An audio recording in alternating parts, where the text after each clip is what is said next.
Saio hau Nafarroako gobernuak diruz lagundu du.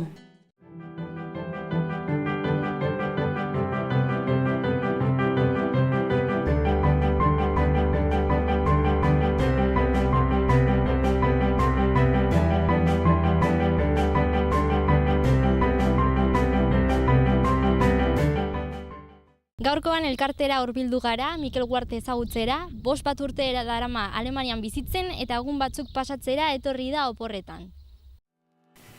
Hannover, Alemaniako Sasonia bere izeneko estatu federaleko hiriburua da. Mittelan kanalaren eta Leine ibaiaren alboan dago kokatuta, 552.000 biztanle inguru ditu eta ospe handia dauka unibertsitatea, mediku eskola, aeroportua eta Scorpions heavy metal taldea direla eta besteak beste.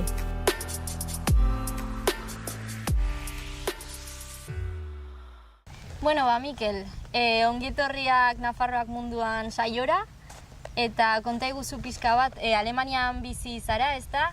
Bai. Eta orain egun batzuetarako etorri zara zure herrira, elkartera. Bai, oporretan. Alemaniara joan nintzen orain dela 5 urte, eta, bueno, ara joan hasieran Erasmus bat egin nuen Alemanian, eta han gelditu nintzen, Erasmusa egiten, gero bueltatu nintzen lanera, eta hemendik berriz ara joan nintzen. Eta orain, azken 4 urteak han nabil lanean, oso gustora, baina, bueno, oporra ditudanean beti hona etortzen naiz. Gogoekin etortzeko. Bai, familia ikustera, lagunak, baratza eta mendiak. Ezberdintasun asko daude hemengo bizimoduarekin eta Alemanian. Ze zonaldean zaude? Han Alemanian Hannoverren bizi naiz, bada ipar erdialdean. Eta, bueno, bai, klima desberdina da. Udan ez du bero handirik egiten, edo batzutan bakarrik egiten du bero handia. Eta lainotxu ia beti dago, euririk, bai, euria ere egiten du eta gero neguan hotza egiten du. Ez du elur askorik egiten, baina hotza egiten du. Abaritzen da. Bai. Eta ohituren ikuspuntutik edo kulturalki, ezakit, jendea, jaiak, ordutegiak, ze ezberdintasunak daude? Bai, han desberdintasun handiak daude, adibidez festetan, eta hemen beti baitugu urtean behin herriko festak. Eta han badaude herriko festak edo auzoetako festak, baina oso desberdinak dira. Han auzoetako festak goizean hasten dira, eta gero gaueko 10-etan 11-etan dena izten dute, musika kentzen dute, eta festa bukatzen da. Normalean Alemanek festa egunan zehar egiten dute. Eta gero gauez batzuk jarraitzen dute, baina oso gutxi dira. Eta, bueno, zuk beti izan alduzu Alemaniara joatea edo bapatekoa izan zen, Erasmusa adibidez, betidanik atzerrira joan izan nahi alduzu edo? Kasualitatez izan zen. Ni hemen Nafarroako Unibertsitate Publikoan ikasten ari nintzen, ingeniero industriala, eta urte bat kanpora joan nahi nuen. Hori zen nire ilusioa. Kanpora ez nekien nora, Europa, Amerika ez nekien. Eta proiektua egin nuen kanpoan eta baneukat aukera desberdinak. Baneukan Alemania, eta gero Bulgaria, eta gero Frantzia edo? Frantzia ez nuen, beste lurralde batzuk. Eta erabaki nuen, ingeniero bezala, Alemania izen ona zuen, eta hango unibertsitate batera joan nintzen proiektua egitera. Eta izan ere, hor ari zara lanean, orduan industria ondo? Bai, ara joan nintzen alemana jakin gabe.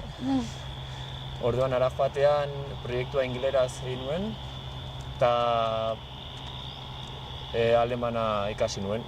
Hasieran nahiko zaila, baina gero egunean, azkenean hizkuntza bat ikasteko behar da, hizkuntza behar da. Eta behar hori duzunean, azkenean ikasten da.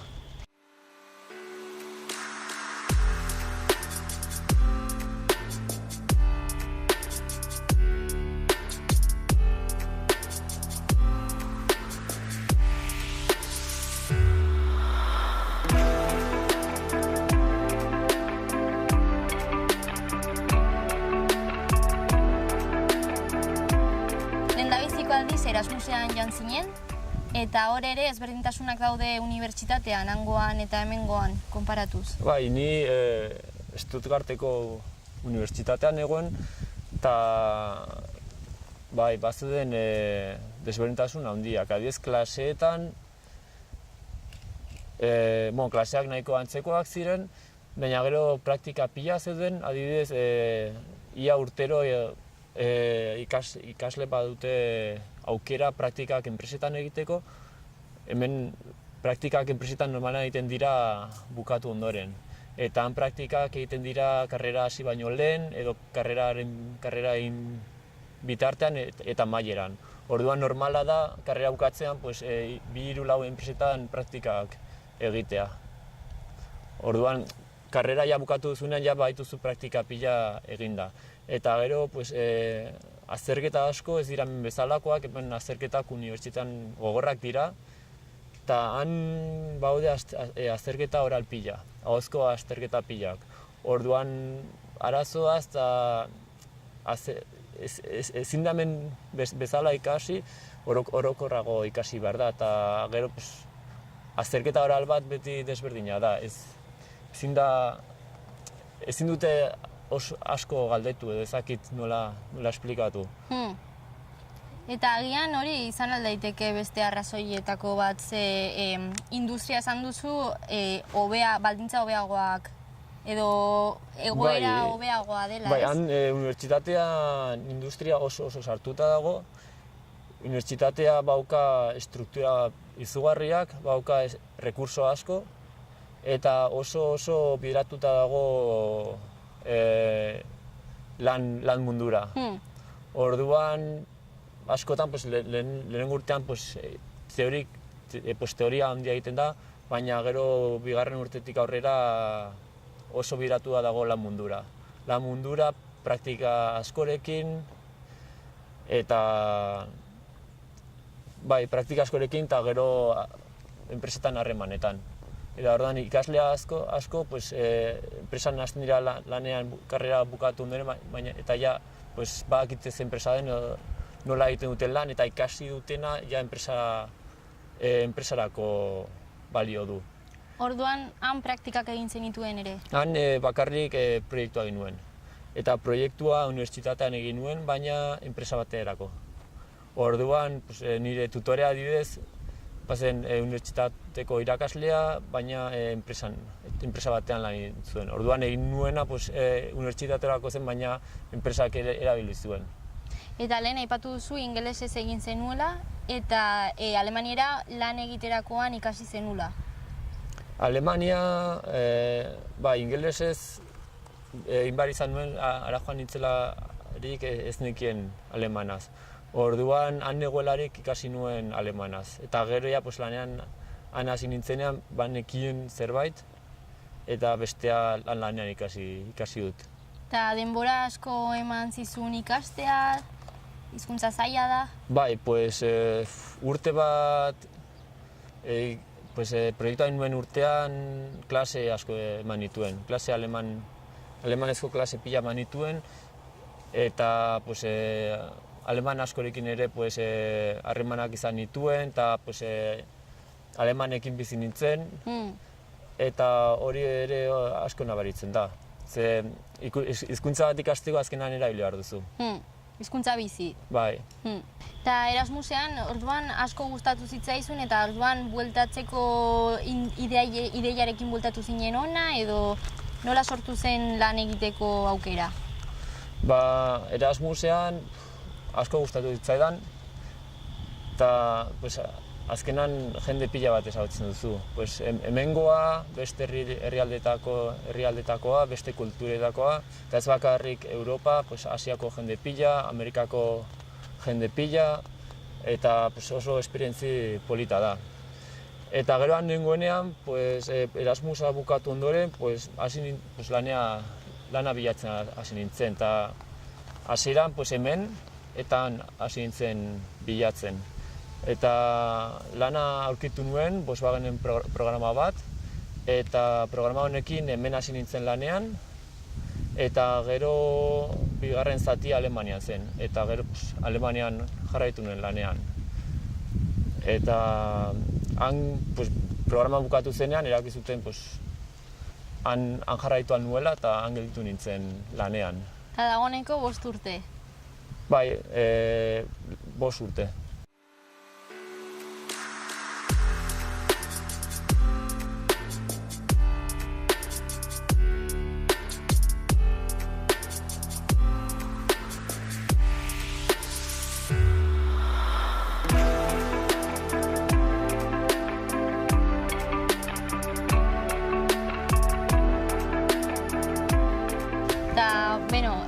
Hortik bidaiatu alduzu, mugitu alzara, herrialdetik edo...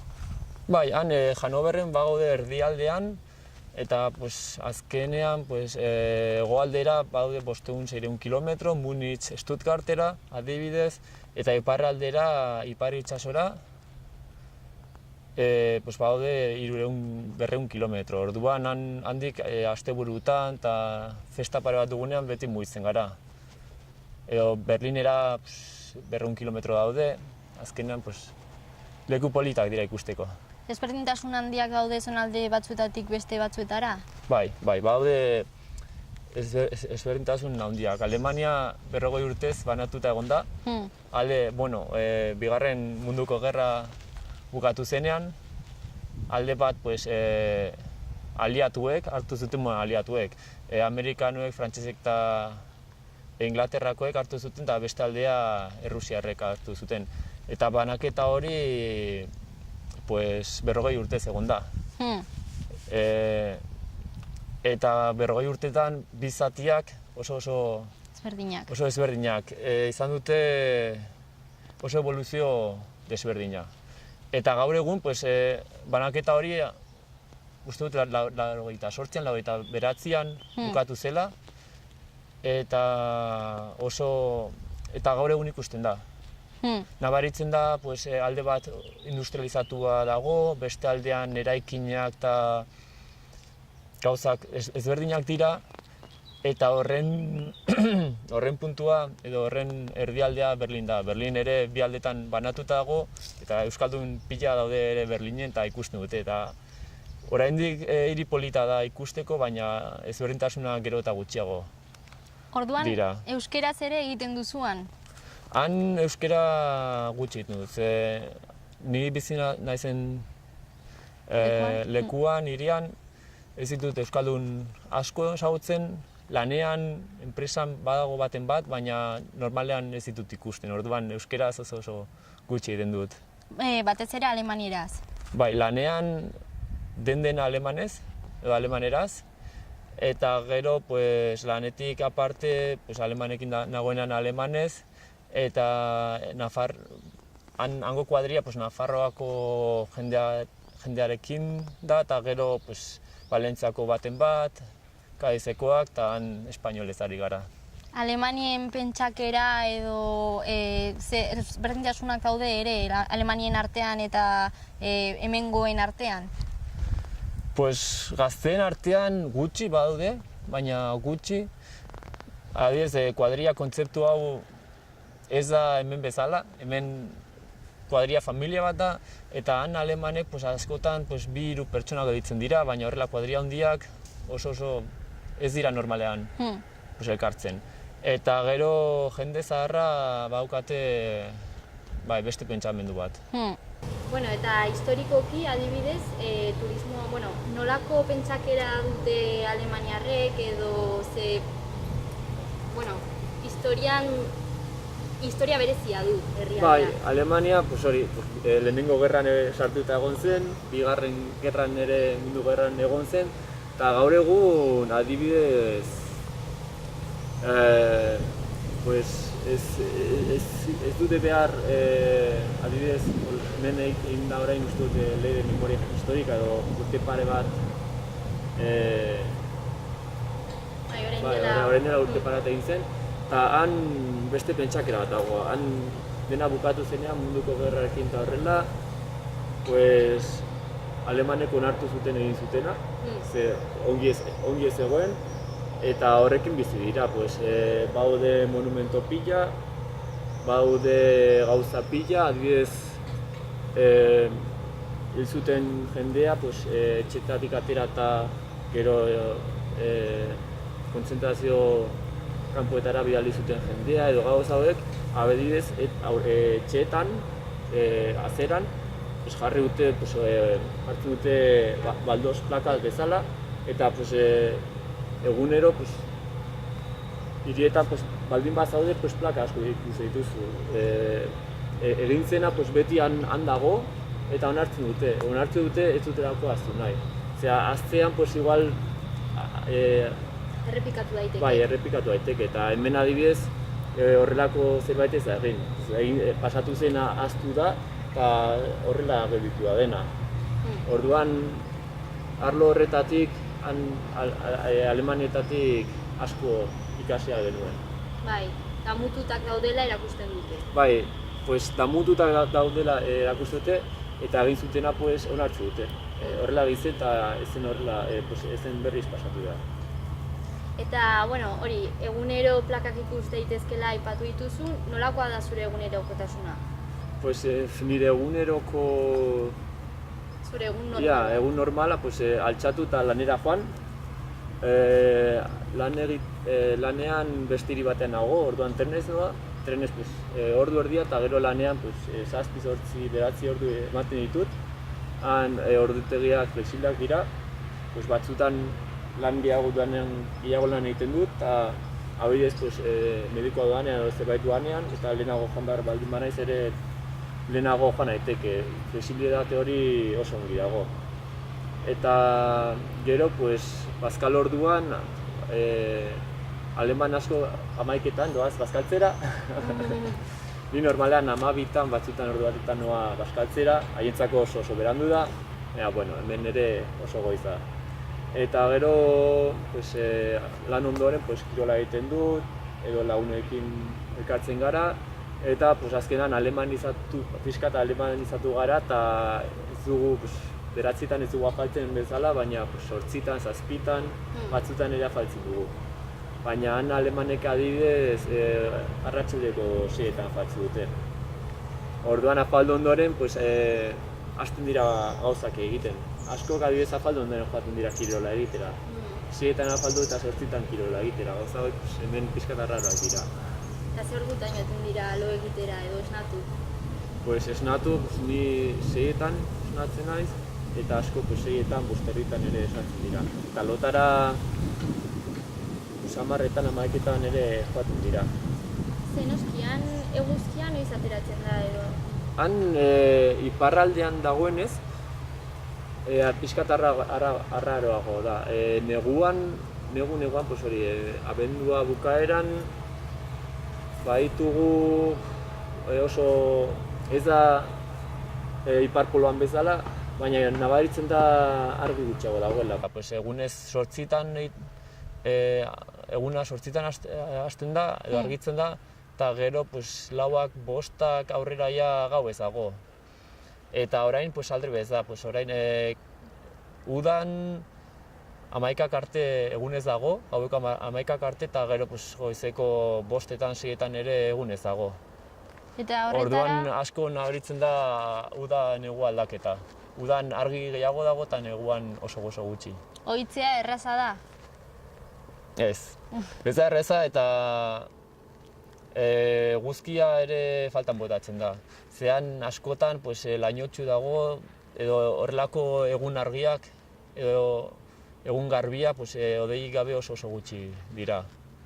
Neguan bereziki, orduan oso zaila da horrelako egunak neguan eta asteburuan izatea. Zer da gehien botatzen duzuna faltan, hemendik? Han bizi naizen tokian, Hannover badago itsasotik oso urrun, 200-300 kilometro, eta oso basu dago, altueran badago 50 metro. Orduan dena oso laua da. Oso laua da eta mendiak faltan botatzen ditut. Hemen Iruñe herrian adibidez leku guztietan mendiak daude eta igo altzara eta han ez dago ezer ez. Han horrela begiratu eta bakarrik zuhaitzak edo eraikuntzak edo etxeak ikusten dira. Eta zer da gehien gustatu zaizuna orain arte herrialdetik? Pues Alemanian lan baldintzak osonak dira, eta lan egiten duen arloan ere oso interesgarria da, ingenio batentzako oso polita. Eta egunean gauza asko hobe daude hemen bezala, baina gero adibidez arratsaldean ez daude hemen bezala alde zaharrean eta pintxopoteak eta gauza hauek handik ez daude. Bueno, han egongo dira garagardoak eta... Baina baude, garagardoak baude eta gero koktel eta horrelako taberna asko, baina desberdina da, ez dago hemengo ambientea. Oktoberfest eta horrelako jaietan egon altzara han edo... Bai, han Oktoberfest esatute Alemaniako Sanferminak direla, baina bada festa handia, oso turistikoa, eta bai, bada juerga handia, baina gero adibidez Oktoberfest gaueko 10etan bukatzen da. Bai, esan duzuna egunean zehar. Bai, gero juerga horrelako festatunen jarraitzen du hirian, baina ez da hemen bezala Iruña osoa edo herri bat festak direnean herri osoa kriston juerga da. Eta adibidez bizin urte bat Erasmusean Stuttgarten bizi nintzen, hori bada Munich ondoan, eta han Oktoberfest ere dago. Bueno, han Oktoberfest ez da Oktoberfest deitzen da Vollfest, eta antzekoa da, baina ez da infamatua. Orduan, niretzako politagoa hangoa da. Hori esaten dut, joaten diren lagun guztia Oktoberfestera edo beste leku bate, Alemania beti esaten dut, joatekoetan Oktoberfest bai, joan daitezke, baina Vollfest Stuttgarten ere gomendatuko nuke. Ze ez da turistikoa, aleman gehiago daude eta ambientea ere sanoagoa da.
Izango litzateke zure gomendioak Oktoberfestarena edo oraindik zerbait gehiago aipatuko zenuke?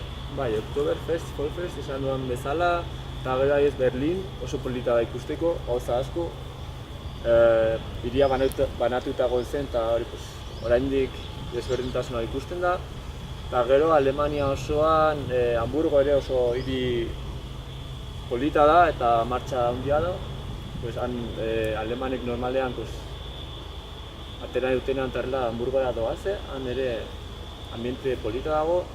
Eta gero bizi nahi zen tokian Hannoverren ere zerbait ikusi daiteke, edifizio pare bat horrela, baina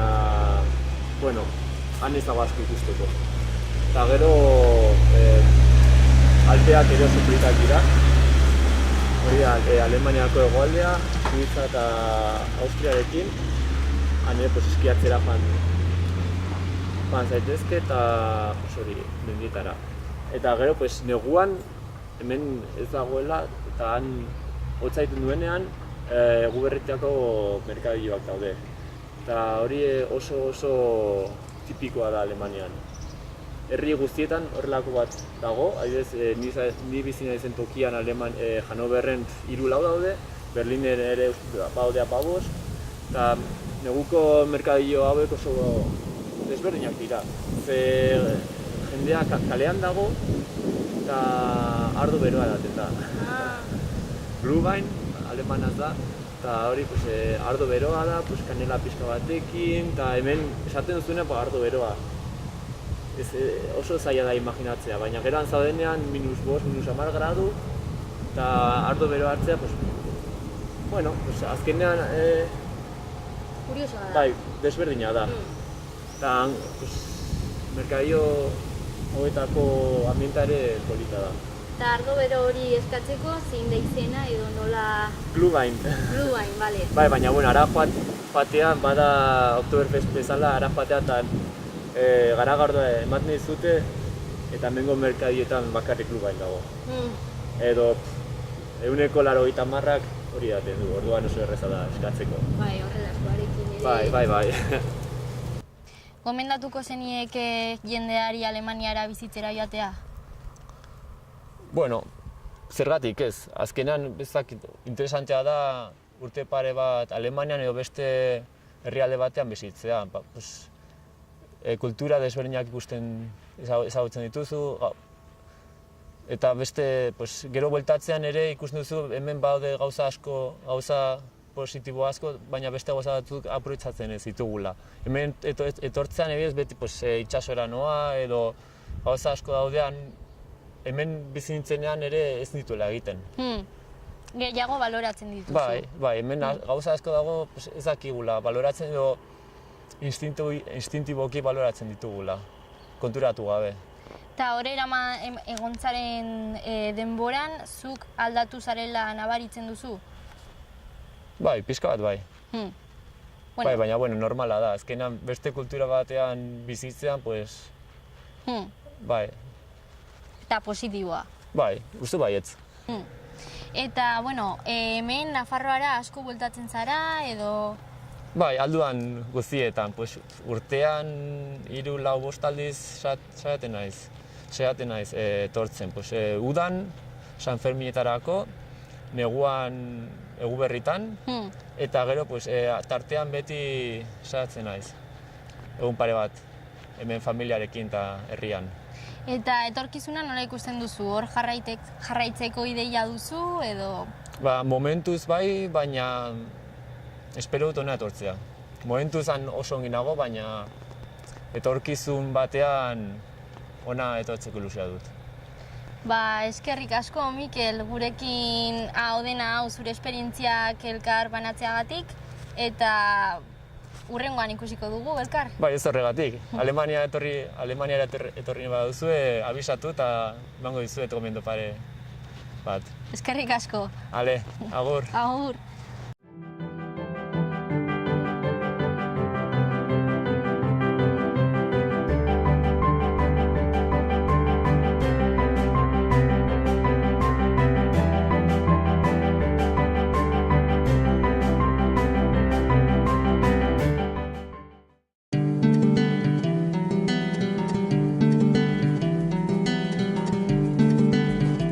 Saio hau Nafarroako Gobernuak diruz lagundu du.